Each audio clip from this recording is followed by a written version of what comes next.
August 1928. Trans-Siberian Railway Extension, Eastern Siberia. The Soviet Union is pushing rail lines deeper into the wilderness, connecting remote territories to Moscow's grip. Chief Engineer Dmitry Volkov oversees the construction of a critical 80-kilometer section through the Stanovoy Range, where his crew must blast through ancient rock to lay track. When they break through into a sealed chamber containing stone sarcophagi and warnings carved in languages that predate Russian settlement, Volkov dismisses it as archaeological curiosity.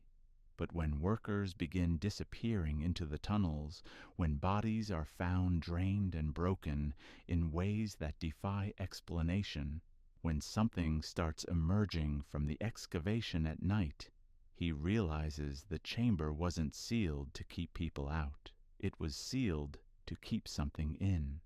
Subscribe now for more suppressed historical accounts. Classified report. Soviet Railway Commissariat Chief, Engineer Dmitry Volkov, Trans-Siberian Extension Project, Sector. 7 August 15th, October 4th, 1928. I am compiling this report at the order of Regional Commissioner Petrov, though I have been instructed that certain details are to remain classified indefinitely. What follows is the complete account of events at Construction Camp 7, the real reasons for our evacuation, and the truth about why the Stanovoy extension was abandoned despite being 90% complete. My name is Dmitry Volkov.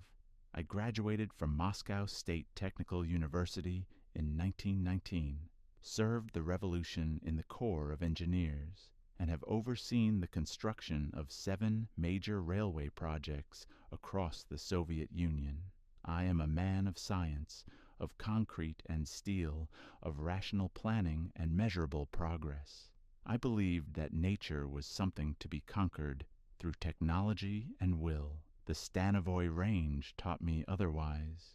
August 15th, 1928. Construction Camp 7 was established in June, situated in a narrow valley between 2 ridges of the Stanovoy Mountains. The project was ambitious: blast a route through 80 kilometers of difficult terrain, lay track, build 3 bridges, and complete the extension before the first heavy snow in October.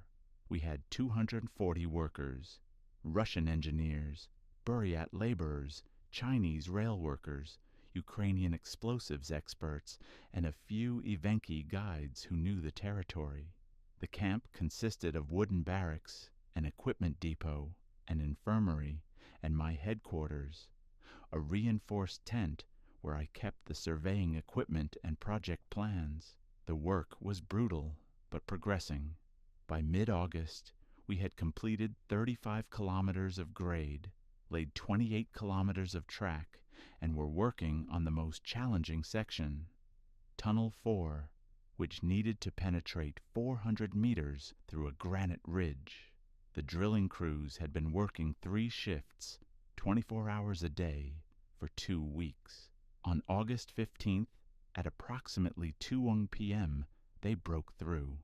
Not into open air on the other side of the ridge, into a cavity.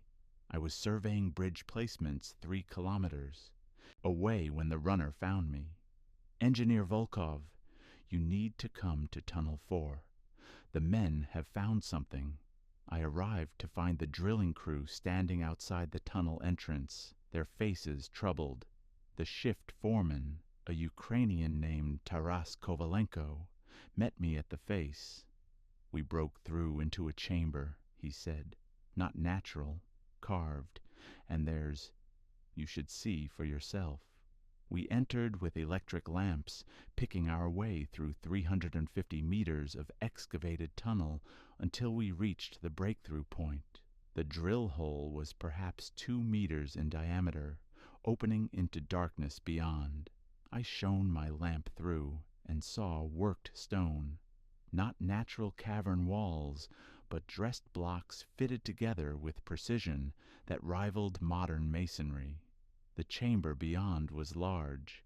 My lamp couldn't reach the far walls or ceiling. "We're expanding the opening," Taras said. "Should have it wide enough to enter within the hour." "Any idea what it is?" "Old. Very old. The Evenki guides won't go near it. They say this ridge is forbidden territory. Has been for generations." "Superstition," I said automatically. But something about the darkness beyond that hole made my skin crawl. By 4 p.m. we had enlarged the opening enough for a man to pass through. I assembled an exploration team. Myself, Taras, my assistant engineer, Pavel Sokolov, and 2 workers with lamps and measuring equipment. The chamber was enormous, perhaps 50 meters across and 20 meters high. The walls lined with stone blocks covered in carved symbols. Not Russian, not any Cyrillic script I recognized. The carvings showed figures, human-like but wrong in proportion, too tall and thin, with features that suggested masks or deformity. At the center of the chamber stood structures that took my breath away. 3 stone sarcophagi, each perhaps 4 meters long and 2 meters wide, positioned in a triangular arrangement. The stone was black as coal, polished smooth, and covered in more of those unsettling carvings. "My God," Pavel whispered, "how old is this?" I examined the stonework. The techniques were sophisticated: dovetailed joints, precise leveling, drainage channels carved into the floor. This was built by people with advanced knowledge of construction and engineering. But built when? The Trans-Siberian Railway had been surveyed extensively. No archaeological sites had been documented in this region. This chamber had been completely sealed inside the mountain, with no entrance, no ventilation, no connection to the surface. Taras was examining the carvings near one of the sarcophagi. "Engineer Volkov, look at this, these symbols. They repeat, like a warning. Can you read it?" "No, but look at the images between the text. Figures entering the chamber, figures being struck down, figures fleeing. This tells a story." I photographed everything, took measurements, made detailed sketches. This was an archaeological discovery of significant importance. It would need to be reported to the Academy of Sciences, properly excavated, studied. But first, we had a railway to build. We seal the breakthrough, I decided. Continue the tunnel on a slightly different trajectory. Avoid disturbing this chamber further. When we reach Moscow, I'll submit a full report. It was a reasonable plan. It should have worked. That night, 3 workers refused to return to Tunnel 4. They were Evenki, local men hired as guides and laborers. When questioned, they said the same thing. The ridge was forbidden. Their grandparents had forbidden it. Their ancestors had forbidden it. No one entered the sealed mountain. I asked why. "Because," the eldest said in broken Russian, "the hungry ones sleep there, and if you wake them, they drink everything: blood, breath, life. They drink until nothing remains." "Folklore," I told Commissioner Petrov when I radioed the daily report. "The locals are spooked by the discovery. I'll handle it." August 18th, 1928. Work resumed on Tunnel 4, this time on a trajectory that would skirt the chamber. The breakthrough was sealed with timber and concrete, a temporary measure until archaeologists could properly investigate. But the workers were nervous. Productivity dropped. Men whispered in their barracks at night. The Evenki guides had all left, walked away from good wages, heading into the mountains rather than stay near the sealed ridge. On the night of the 18th, one of the Chinese workers went missing. Li Chen had been part of the late shift in Tunnel 4, helping lay support timbers. When the shift changed at midnight, He wasn't among the workers who emerged. We organized a search, found him at dawn, 50 meters inside the tunnel, unconscious near the sealed breakthrough. The concrete we'd poured was cracked. Not broken through, just cracked, as if something had pushed against it from the other side. Dr. Yevgeny Markov, our camp physician, examined Li Chen in the infirmary. Severe hypothermia, though the tunnel temperature is above freezing, irregular heartbeat. And look at this. He showed me Li Chen's neck. 2 marks, like puncture wounds, one on each side of the throat. Small, precise, not like any tool injury I'd seen. Could be a medical condition, Markov said, but his voice carried no conviction. Some kind of anemia, perhaps, combined with exposure. Li Chen never regained consciousness. He died at 3 UPM, his body temperature never rising above 34 degrees Celsius, despite every warming measure we attempted. I ordered Tunnel 4 closed for 24 hours while we reinforced the seal over the breakthrough. Pavel supervised the work, pouring twice as much concrete, adding steel reinforcement. The pressure from the mountain is shifting, he explained. Normal geological settling. The cracks are just stress fractures. That was the rational explanation. We both wanted to believe it. August 22nd, 1928. 2 more workers disappeared, both from the night shift in Tunnel 4. This time, we found them the same. Night. Standing inside the tunnel, near the sealed breakthrough, their backs to us, completely motionless. "Pyotr! Dmitri!" Taras called to them. "What are you doing?" They didn't respond, didn't move, just stood there, facing the sealed concrete wall, as if listening to something we couldn't hear. We approached cautiously. Taras grabbed Pyotr's shoulder to turn him around. The man's skin was ice cold. His eyes were open but unfocused, pupils massively dilated. When we checked for pulse, it was there, but slow, maybe 20 beats per minute, barely enough to sustain life. Both men had the same marks on their necks. Both had body temperatures around 33 degrees. We carried them to the infirmary. Dr. Markov worked through the night trying to save them. By dawn, both were dead. "This is not exposure," Markov said. His hands were shaking as he showed me his findings. Their blood volume is reduced by nearly 40%. Their organs show signs of rapid degradation, as if they'd been dead for days, rather than hours. And their skin temperature? Dmitri, they were frozen. Not by air temperature, by something else. What else? He had no answer.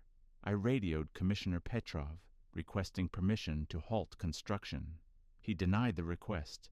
"Soviet workers do not flee from superstition," his reply stated. "You will maintain productivity and complete the project on schedule." August 25th, 1928. The seal over the breakthrough failed completely. Not gradually, all at once. The night shift reported hearing a sound like ice cracking. Then the concrete and steel barrier simply collapsed inward, leaving the tunnel open to the chamber beyond. This time, I could feel it. Cold air flowing from the breach, far colder than it should be. Air that carried a smell like opened graves and winter frost. Pavel organized a crew to rebuild the seal, but no one would volunteer. Word had spread about the deaths, about the marks on the necks, about men found frozen despite being indoors. "We have to seal it," I insisted, "or we evacuate and explain to Moscow why we're abandoning a nearly complete railway line." Taras stepped forward. "I'll do it. Give me a crew of 5 volunteers and enough concrete to build a wall 3 meters thick." We found 5 men brave or desperate enough. They worked in shifts, mixing concrete, laying it in forms, building a barrier that could withstand a tank assault. The work took 36 hours. During that time, I stood watch at the tunnel entrance, armed with a rifle I barely knew how to use. Twice I heard sounds from deep inside. Not machinery, not rockfall, but something else. Movement, breathing, the scrape of something hard against stone. The wall was completed on the morning of the 27th. 3 meters of reinforced concrete, anchored to the tunnel walls with steel rebar. Nothing was getting through that. We were wrong. August 29th, 1928. 5 men from the night shift didn't return to barracks. We found them at dawn, standing in a semicircle inside. Tunnel 4, facing the sealed wall. All 5 frozen. All 5 with those marks on their throats. All 5 dead by noon, despite every medical intervention. But this time, Dr. Markov made a discovery. The marks aren't just puncture wounds, he said, showing me one of the bodies under magnification. The tissue is changed, crystallized, as if it was frozen and then thawed, but at a cellular level. Whatever made these marks, it doesn't just pierce the skin, it freezes the blood as it drains it. That's impossible. So is reduced blood volume with no external hemorrhaging. So is men freezing to death in an enclosed space. So is all of this. His voice rose. Dmitri, we need to collapse that tunnel. Seal the entire ridge, whatever is in that chamber. The lights went out. Not just in the infirmary, across the entire camp. All electrical power. Dead at once. And in the sudden darkness, I heard it. A sound like wind through ice, but forming patterns, cadences, almost like speech. It came from the direction of Tunnel 4, rising and falling, spreading across the camp. Men began screaming. I grabbed an electric torch and ran outside. The darkness was absolute. No stars, no moon, as if something had drawn a curtain across the sky. My torch beam cut through the blackness, revealing chaos. Workers running in panic, others standing motionless, their breath forming clouds despite the summer warmth, and moving between them, barely visible even in direct light, shapes, tall, perhaps 3 meters, maybe more, impossibly thin, as if something had taken a human form and stretched it, elongated every bone and joint until it became a mockery of natural proportion. They moved with terrible grace, gliding rather than walking, reaching out with limbs that ended in fingers, too long and too many. Where they touched, men froze, literally froze, mid-stride, mid-scream, becoming ice sculptures that retained the shape of living people. Pavel appeared beside me, his own torch wavering. What are they? I don't know. Get to the radio. Call for help. Military. Anyone. He ran. I moved toward the frozen workers, hoping somehow to help. But when I got close, I understood. They weren't frozen on the surface. They were frozen through. Ice had formed in their veins, in their organs, turning them into something no longer quite human. The shapes converged on the barracks. I heard wood splintering, men screaming, that wind-ice voice rising in what might have been triumph or hunger. I ran for the radio tent, found Pavel already there, desperately working the equipment. It's dead, he said. Everything's dead. The generator, the batteries, even the emergency hand crank. It's like something drained all the power. Through the tent opening, I saw them clearly for the first time. 3 shapes, matching the 3 sarcophagi, moving through the camp with purpose and intelligence.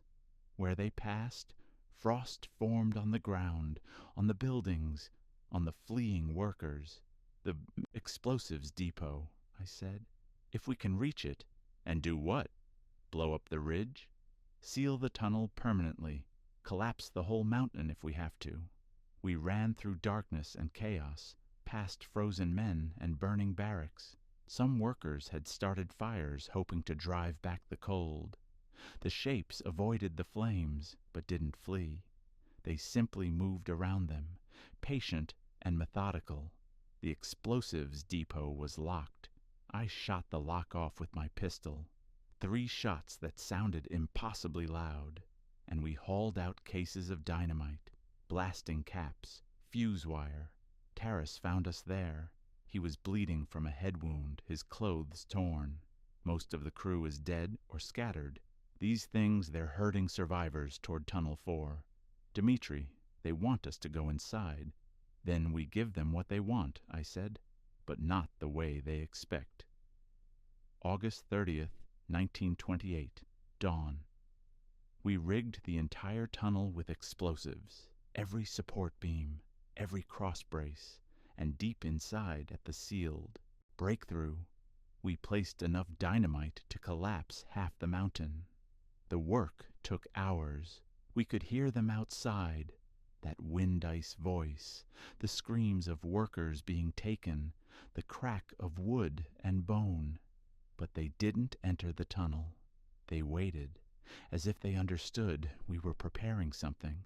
Pavel placed the final charges, while Taras ran the fuse line back to the entrance. I stood guard with my rifle, though I knew bullets would do nothing against something that existed partially outside normal physics. "Done," Pavel said. His face was gray with exhaustion and fear. "When this goes, the whole ridge comes down. The chamber, the sarcophagi, everything gets buried under 10,000 tons of rock. Then we run very fast," I said. We emerged from the tunnel into gray dawn light. The camp was destroyed. Buildings smashed, equipment scattered, bodies everywhere. The 3 shapes stood in a triangle formation, exactly where the sarcophagi had been positioned in the chamber, waiting. I lit the fuse. The shapes moved, not toward us, toward the tunnel entrance. They understood what we'd done. For the first time, I saw something like urgency in their movement. "Run!" I shouted. We ran down the grade away from the ridge as the fuse burned behind us. The shapes entered the tunnel, moving with terrible speed, trying to reach the charges, trying to stop what we'd started. They were halfway in when the explosives detonated. The sound was like the earth splitting. A column of fire erupted from the tunnel mouth, followed by a shock wave that knocked us flat. The ridge groaned, a sound that seemed to come from the mountain's bones, and then it collapsed. Millions of tons of rock fell, crushing the tunnel, sealing the chamber, burying everything under a permanent cairn of granite and stone. When the dust cleared, the ridge was gone.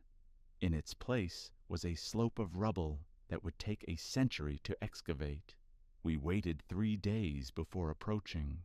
No sounds, no cold, no shapes moving in the darkness. They were sealed again, or destroyed. We had no way to know which. October 4th, 1928. Final report of 240 workers at Construction Camp 7. Only 43 survived. The official record states we suffered catastrophic tunnel collapse due to geological instability. The families of the dead received compensation and honors for their sacrifice in building Soviet infrastructure. The Stanovoy extension was abandoned. Commissioner Petrov's report cited insurmountable geological challenges and inefficient resource allocation. The truth was quietly buried in classified files. I was reassigned to railway projects in the Urals, far from Siberia, far from the Stanovoy range. Pavel transferred to bridge construction in Ukraine. Taras returned to his farm and never worked on another railway project. The site was officially forbidden. Mining operations, surveys, archaeological investigation, all banned within 50 kilometers of the collapsed ridge. The Red Army maintains a small observation post nearby, though the soldiers who serve there are never told exactly what they're observing. but I know. And every year I receive reports, unofficial, passed through friends in the railway commissariat, reports of temperature anomalies near the collapse site, of hunters who venture too close and are found frozen in summer heat, of sounds that echo from under the rubble like wind through ice, like something patient and ancient testing the stone that imprisons it. We didn't destroy them. We sealed them again, as someone had sealed them long ago, as someone will need to seal them again if the mountain is ever disturbed. The chamber was a prison, not a tomb, and we, in our arrogance and progress, had picked the lock. Personal note, 1953. I am 71 years old, retired, living in Moscow, where I consult occasionally on engineering projects I no longer have the strength to oversee. The Soviet Union has grown powerful, built railways across continents, dammed rivers, moved mountains. But I watch the maps. I see proposals for new Trans-Siberian extensions, for mining operations in the Stanovoy Range, for development that inches closer to that buried ridge. And I write letters to the Railway Commissariat, to the Academy of Sciences, to anyone who might listen. I tell them the site is forbidden. I tell them the official reasons: geological instability, dangerous terrain, inefficient resource allocation. I never tell them the truth. Who would believe it? An old engineer claiming that Soviet workers died fighting ancient creatures that drain heat and life from their victims, that somewhere under a collapsed mountain in Siberia, 3 things sleep in their stone prisons, waiting for another group of workers to break through. Sometimes I dream about them. I see those elongated shapes moving through the darkness, patient and hungry. I see their fingers, too long, too many, reaching out to touch warm flesh and leave ice behind. And I see the carvings in that sealed chamber, the warnings we couldn't read but should have understood. Some things are buried not to be forgotten, but to be remembered as dangerous. Some progress leads to places humanity shouldn't go. We built a railway across Siberia. We conquered thousands of kilometers of wilderness. But at Construction Camp 7, in the shadow of the Stanovoy Range, we learn that some mountains aren't empty, some darkness isn't passive, and some things that sleep under stone should never be disturbed.